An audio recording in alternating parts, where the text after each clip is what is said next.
Hey there, this is John from Heroes and Legends, and welcome to another edition of This Week in Magic the Gathering. We have a lot to talk about this week. We have the results of Pro Tour Oath of the Gatewatch, and of course, a look at that new modern format.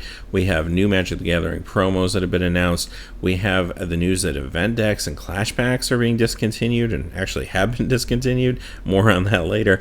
And finally, more Magic the Gathering leaks, specifically Shadows over Innistrad, and what's Wizards going to do about these leaks. So let's start off by talking about Pro Tour Oath of the Gatewatch. First off, congratulations to JC Tao, who won the tournament. The big news around this tournament, though, wasn't unfortunately the players and the great gameplay and actually a very great and stacked top 8. The big focus of this tournament was the new modern format and how diversity was not its strong suit. So right before the Pro Tour, of course, Splinter Twin and Summer Bloom were banned in an effort to make the modern format more diverse and have hopefully a lot of different decks showcased at the Pro Tour. Unfortunately, the opposite occurred, and we saw the most least diverse format of modern since modern existed. So let's take a look at the top 8, just see what was going on here. And we'll begin with, of course, the winning deck list that JC had. And this is Blue-Red Eldrazi. Now, his team came up with this deck, and it basically kind of broke the format. It was very dominating. And you're going to notice there's also a couple other versions of this that some other teams and other players came up with. And even though this was maybe a rather small section of the field overall, these were the decks that really filtered to the top. These Eldrazi decks were no joke. And here's the deck list for the blue-red version that JC was playing. And you can see right here, it's kind of crazy. I mean, these creatures, it looks like a block constructed deck. These are all Battle for Zendikar Oath of the Gatewatch creatures, which just speak to the power of some of the cards in these sets that they're hanging with these huge modern decks. When you look at the lands and stuff, it starts to look a little bit more like a modern deck, but Ayavugan and Eldrazi Temple really is what's fueling these decks. It's like playing basically 8 Ancient Tombs, and you're just using these cards to get your Eldrazi creatures out faster, and that's basically what this deck does. Now you'll see there's also some cards in here that work with Phyrexian mana like Dismember and Gut Shot. So it was a very powerful strategy, very fast deck. It did very well, obviously, winning the Pro Tour. But let's take a look at another version of the Eldrazi deck. We also have the colorless Eldrazi deck, which Team Channel Fireball put together. This particular one is Louis Scott Vargas's deck list. He came in 3rd overall during the event, and you can see here the deck's similar. It is a little different. It is running a few different cards. The Eldrazi Mimics are a little different than some of the other builds, more Dismembers in the main board. But the piece of technology that I think was very interesting about this version was the 4 Chalice of the Voids. They did some crazy work against a lot of the really efficient modern decks like Affinity, and that card really helped this particular version of the deck take hold. Ghost Quarter is also very powerful, especially in the mirror match. So there you have it, not too different from the previous version. There was also a 3rd version of this deck in the top 8, and this one was piloted by Frank Lepore. Now, he tested with just a small group of close friends, but came to the same conclusion as some of the super teams did. But you can see here some similarities, but some small differences too. He used surgical extraction in the sideboard that actually did a little bit of work for him in some of the games that I saw in coverage. So there you have it. Most of the decks in the top 8 being some version of this Eldrazi deck, 6 out of 8 to be precise. The last 2 were affinity decks, and we'll just take a quick look at Pascal Mignard's affinity deck. And so, yeah, nothing too surprising here. It's affinity. You've probably seen this type of thing before. Nothing out of the ordinary here, but Affinity at least hung in there and was able to get a couple spots in the top 8. There were also some other interesting decks that did well. Another example, here's Yoel Larsson's deck list for the Death Shadow aggro deck, and this is actually kind of cool. It's an aggro deck. It's got things like Goyf and Nakatl, stuff like that, but then it uses Death's Shadow for value, and between the fetch lands and the other shock lands, as well as sometimes you have to lightning bolt yourself or whatever it takes, you can get some value out of this particular card, Death Shadow. So interesting deck, actually did quite well, and did better than some of the other decks that you might have expected to do well at this tournament. Now, where does this put the new Modern format? Well, that's the question going forward. I think we're going to have to watch the next couple of weeks and see how the metagame evolves. Now, obviously, players are going to start sideboarding against the Eldrazi strategy. So this super dominating deck may, with any luck, hopefully just become a good deck. Or perhaps, who knows, might not even be a tier 1 deck very soon. That's happened before. A deck will come out and just seem super dominant, and then a week later, everybody's prepared for it, and it's just not even that good anymore. You never know. Those things do happen. For example, Painter's Servant, already going up in price quite dramatically since the Pro Tour, is one piece of sideboard tech that can really hurt this deck. Basically, it's really revolving around those Ancient Tomb type lands that are casting colorless Eldrazi. The second you put a Painter's Servant into play, those Eldrazi now have a color, and you don't get the value out of those lands, and it slows down the deck terribly. So is that enough, or is Painter's Servant too fragile? You run it out there, it gets dismembered. The Eldrazi decks just maybe will just run some more removal and be able to deal with it. Who knows? And I'm sure there's other plans out there as well to stop this deck. So let's watch the next couple weeks. At this point, I don't believe Wizards is or should do any sort of emergency banning or anything. Worst case scenario, there will be another ban list update in April. Now, if there was an issue in Standard, I would expect WotC to maybe act a little faster, just because there are more Standard tournaments and more high-profile Standard tournaments than there are Modern. But Modern is still a very important format, and they want to make sure that they didn't break it. So I wouldn't say an emergency banning is out of the question if the metagame can't deal with this deck within the next couple weeks. But that will remain to be seen, obviously. So, well, that's the Pro Tour, and that's what happened. As far as my feelings on Modern, I feel like something probably needs to be done, even if it is with the April update. And I don't think the answer is ban more cards, and I don't go out there and ban like Thought-Knot or something like that. The answer may be in unbanning some of the cards. Think about the impact we had when we lost Splinter Twin, for example. Splinter Twin may have been a card that maybe could have kept this deck in check a little bit. And there's other cards out there that WotC should consider unbanning. And some of them seem powerful. Some of them seem like they could break the format. But, you know, worst case scenario, give it a try. You can always change it back at the next banning session or do an emergency banning. I know they don't really like to do that, but I think that it's better to unban things for the player base than it is to ban more stuff. So all the folks that keep seeing all these bannings happen are going to be really gun-shy about going out and trying to build Modern decks, because they just say, oh, whenever a deck does well, it gets banned. Why am I going to spend my time and money putting together this deck? Now, if they do some unbannings, that's a little different, and players can realize that these unbannings may be a test. They don't have to necessarily go out there and buy the cards right away, but as a card becomes unbanned, at least it's telling people you can play with something, as opposed to you can't play with something. You can't use your cards that you have. Isn't not a positive message, as opposed to now you can use this card, and hopefully it finds some balance in the metagame. And look at Legacy. Legacy does have a decent sized ban list, but when you consider all the cards in the history of Magic, the ban list isn't really that big, and you have cards like Force of Will, Daze. Those cards are extremely powerful, but they keep the whole metagame in check. They keep those combo decks from going off on turn 1 and turn 2, or turn 0, as it will. So with powerful decks in play, with powerful cards in play, it keeps everything kind of in this weird equilibrium, and I think Modern's just missing that. Modern needs some more powerful cards to keep an equilibrium. The answer can't always be, let's just ban everything that's good. Eventually that's going to catch up with them. So we'll see how this goes forward in the future, and of course we'll be there to report on it. The next thing I wanted to talk about, and this one had me scratching my head a little bit, I'm going to bring up, this is Mark Rosewater's Tumbler blog-a-tog. Question was asked by a user on here. Oath of the Gatewatch didn't have an event deck or clash deck, and now the announcements for both Shadows over Innistrad and Eldritch Moon don't mention them either. Have these products been officially discontinued? Rosewater says, yes, they've been officially discontinued. We are constantly evaluating our product line to make the best series of products we can, which means from time to time discontinuing some of them. Okay. So here's my here's my thoughts on this. There's actually two parts to this. One is the actual products themselves and them going away. The other is how this was announced. So as far as the products themselves go, I'm kind of sad about this. And I mean, a company wouldn't discontinue a product if they were getting the sales they wanted. So obviously they weren't getting the sales they wanted.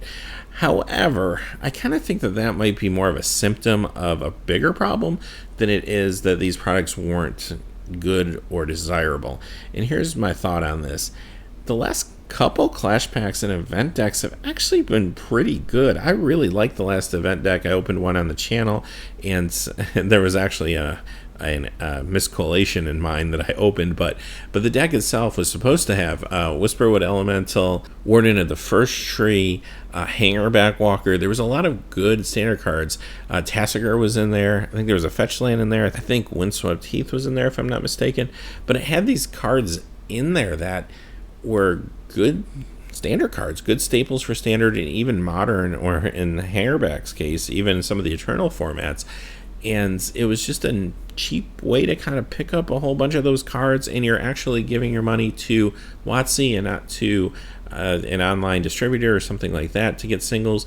So I thought that was a good idea. I like the fact that the event deck was there. If somebody did want to pick it up and play it in Friday Night Magic, wonderful.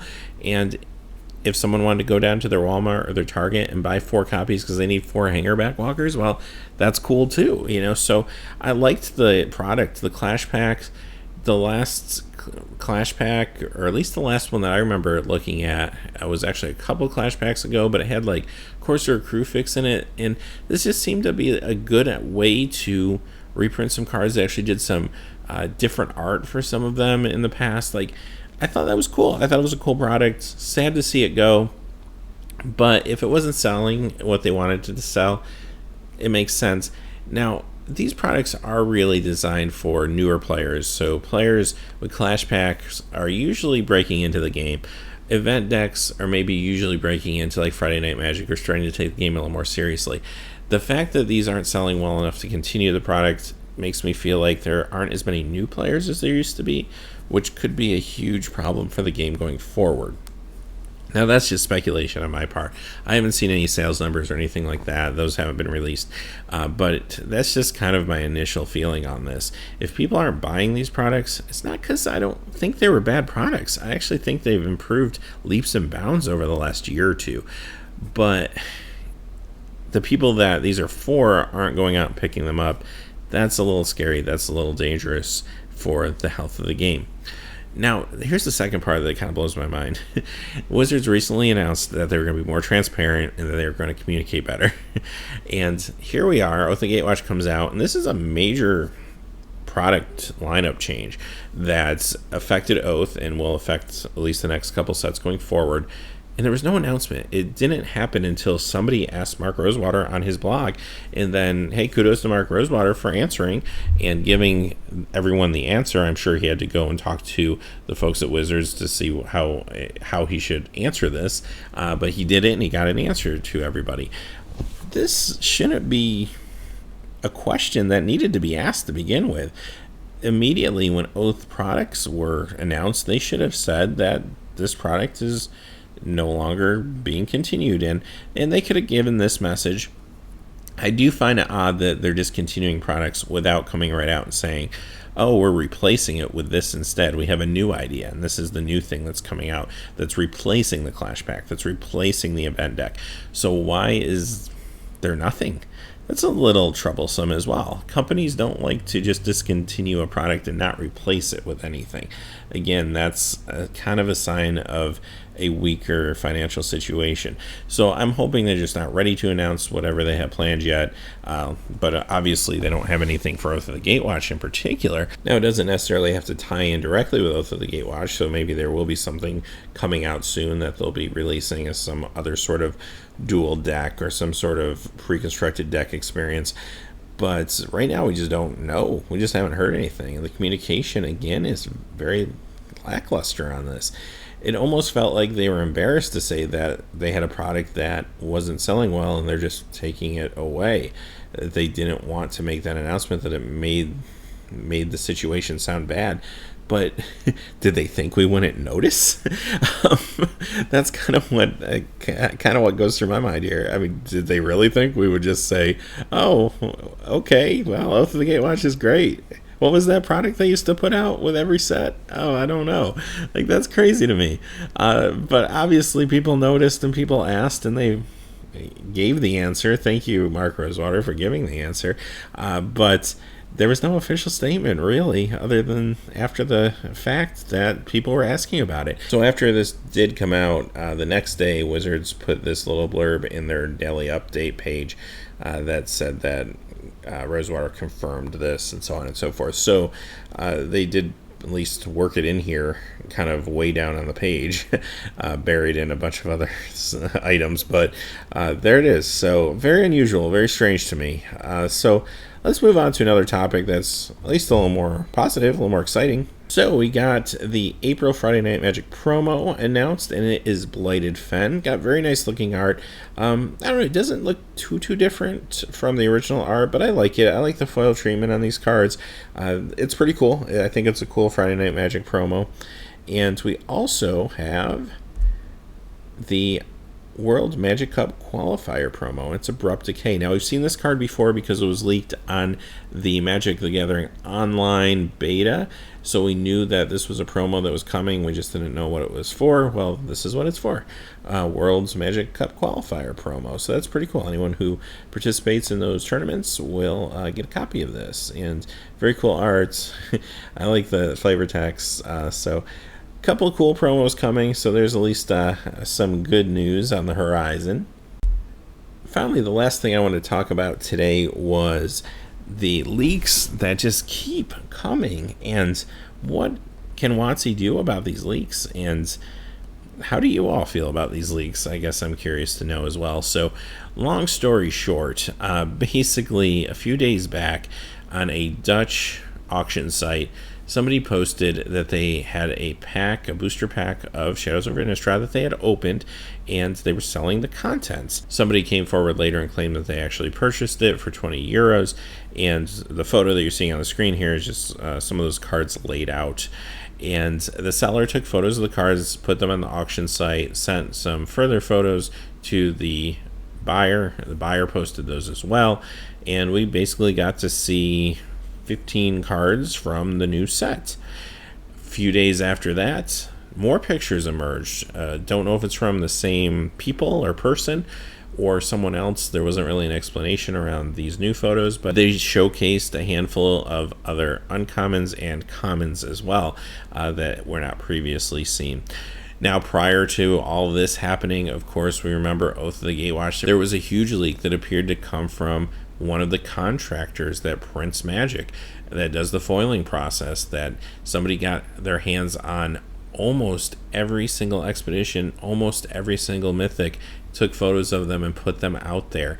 And a number of the rares also were spoiled that way for Oath, and that really took a lot of the steam out of the spoiler season and the build up to the set. Now, here's the other part that's a little awkward about the whole thing was, of course, everyone remembers, we talked about in a previous episode, the leaks for Kozilek, the Great Distortion, and the Wastes Basic Land. Now, those were actually leaked through somebody that worked at Wizards to a person or persons who was a judge, and they shared those on a Facebook page. Other judges, of course, saw them. A lot of bannings occurred. A lot of judges got banned. Wizards backpedaled a little bit, and those people that weren't directly involved with the actual leak, that just were part of the Facebook page, they got reinstated if they appealed, and they started to kind of rethink the way they handle situations like that, because they feel that in the past they haven't communicated what leaks are as opposed to spoilers, and how is somebody supposed to know if something's actually spoiled or if it's a leak. And they tried to clarify that, and they actually, after the fact, after I think they kind of overreacted, they did come back and try to make it better and make it right, and I was very optimistic for how they're going to handle things in the future. But all of this drama around Kozilek and the Wastes, I think the spoilers that are coming out of the actual printing companies and the printing businesses are way worse than those two cards being spoiled for Wizards. We've seen a ton of cards already from Shadows over Innistrad. Granted, we've only seen a couple rares in these leaks, but still, it's very early and there's still plenty of time for more cards to be leaked. And that's kind of a scary thought that this is just going to happen again. And I don't know what happened with the Oath leaks, if they ever figured out where those came from or not. Hopefully they did. But it just seems like one of these stories just begots another one, and it's just kind of a snowball. Once one of these stories catches on and gains some steam, people see it and obviously decide they're going to do something similar and put cards out there. And I've never really seen anything like this, and I don't know what can WotC do about it. They have to identify like where these are coming from, which of their contractors are providing these leaks or not stopping these leaks. And then, of course, they have legal action. I'm sure they have contracts with these companies with confidentiality of the items that they're printing. Then there's probably means to either get compensated financially for losses or perhaps just break the contract altogether and be able to go to another printer. But whatever it is, they got to figure this out and exercise these clauses, because this is crazy. I mean, we all love Magic cards. It's exciting to see new cards and new sets. I love when we can see stuff that we haven't seen before, but I also appreciate the spoiler season. I appreciate the fact that a lot of content creators get to spoil cards, and that's helpful also for their own channels and their own websites and stuff. And this all kind of takes away from that excitement and that hype that around the spoiler season, which is actually can be fun in itself. And I think this does take away from it. I think it does hurt their business in the long run, because it's hard to keep people excited about a set when we've seen the cards months ahead of time, and your casual players just might lose interest before the pre-release actually happens. Now, hardcore players, people like me and probably you if you're listening to this, the spoilers probably don't matter that much to you, quite honestly. You're going to the pre-release, you're going to the release, you're going to buy the cards anyway. But there's a lot of casual players that don't feel that way. They're kind of on the fence whether they're going to buy the next set or not. And if they don't have a lot of excitement building up to it, they may just kind of forget about it and go on their business. The other piece to this is when these leaks do happen, I really think Wizards needs to find a better way to turn it at least to their advantage, or at least pull some of the attention off the actual leak and back onto them. And the best example I could say I've seen in recent history of this type of thing comes from the Walt Disney Company. And when the Avengers 2 trailer got leaked, they put out a tweet almost immediately making some kind of little joke about, Hydra stole the trailer sort of thing, and put it out there. And they immediately put it up on their website, put it up on their YouTube, and they just threw that information out there. And 99% of the people probably after that point, myself included, watched it on one of their sites or on their YouTube channel. And whoever leaked it, or the leak that happened, kind of got forgotten about. Now, it's not ideal. You probably still don't want that trailer leaking as early as it did, but you at least took the thunder away from the leaker and brought it back on the company, back to where it belongs. Wizards is not very good at that. So whenever they've had one of these leaks, they kind of just ignore it. And then when they do choose to reveal what was leaked, they just reveal it like nothing ever happened. And then out of nowhere, if they do find out who's responsible, there's this awkward sort of response. And we saw that, of course, with the judges in the leak with Kozilek, but I'm not going to rehash all that. We've talked about that in the past, and I hope and I think Wizards has learned from that. But that's just very awkward. And now we have the Shadows over Innistrad leaks, and Wizards hasn't said anything about them. They haven't said, we know the leaks are there. I know it's a pain, and I know that it's probably more work, and you got to pay somebody to do this, but I think it would make sense that when all of a sudden something gets leaked out there and it hits the message boards and it hits the websites, I think at that point Wizards just needs to do a little damage control, throw together an article and leak the cards themselves, just spoil the cards themselves, and say, hey, this isn't ideal, we don't want to show you these cards already, But you know what? Let's throw together an article that talks about the new mechanics like Delirium and Investigate and all that. Let's throw this article together and let's put it out there ASAP. So the attention comes off these folks, it comes back onto us, and we get our message points across the way we want them to get across. I'm not sure why they're not doing that. I maybe there's a reason. I'm sure there is, but I just feel like instead of ignoring the problem, they need to address it head on and just be very open about their communication. Hey, look, we're trying to solve this problem. We're trying to stop these leaks. We appreciate the community's help whenever possible, but today these cards were leaked, so we want you to hear it from us instead of from them. Here's the Investigate mechanic. Here's the card that it was leaked on. Here's what that means from a story point of view. Here's what that means from a gameplay point of view. That would be huge, because a lot of these leaks aren't necessarily like huge sweeping mythic rares, at least not yet this time around, but they are spoiling a lot of the story elements if you're looking at the flavor text and stuff, and that can also be damaging to what Wizards is trying to do. And Kozilek and the Wastes are the best example of a brand new mechanic that when that came out, that confused a lot of people because there was no message point to go along with it from Wizards.